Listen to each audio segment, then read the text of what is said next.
I was sitting in my room as usual, reading a book. Everything was quiet. Time felt slow. Then, unexpectedly, the orphanage director called me to the phone. That alone shocked me. No one ever called me. My heart started beating faster as I picked up the phone. Hello?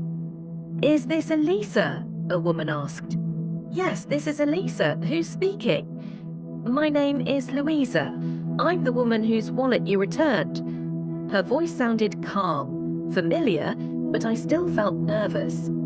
I'd like to invite you, she said, to my birthday dinner on the 17th. Do you have time? I stayed silent for a moment.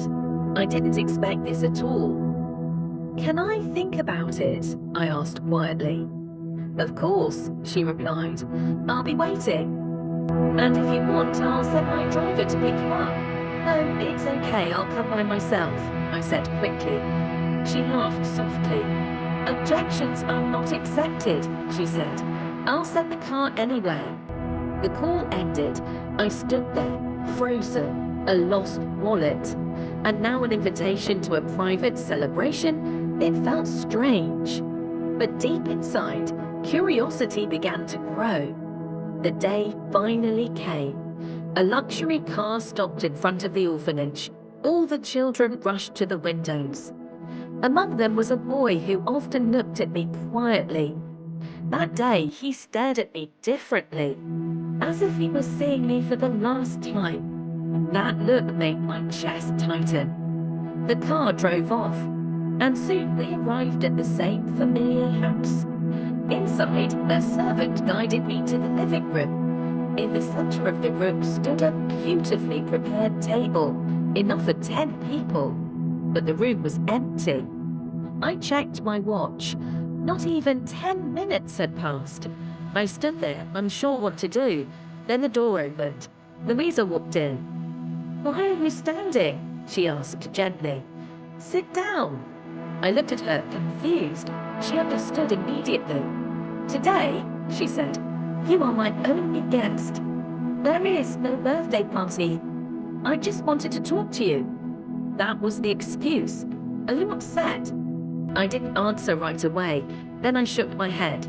No, I'm not. Then please, she said, join me.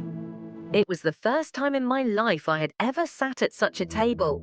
We talked for a long time. Mostly, she spoke. She told me that every person deserves a good life, that if I truly wanted it, I could have one too. I listened, and inside I thought, could a life like this ever be mine? Eventually, it was time to leave. She offered to call her driver again. I refused. We said goodbye. Outside, as if luck was following me, a taxi stopped immediately. I got in and asked to be taken back to the orphanage. On the way, the driver started asking questions.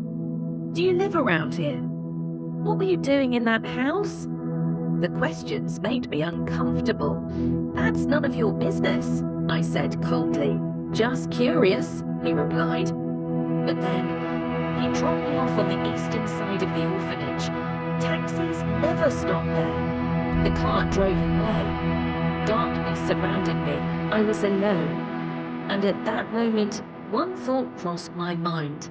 Something was very, very wrong.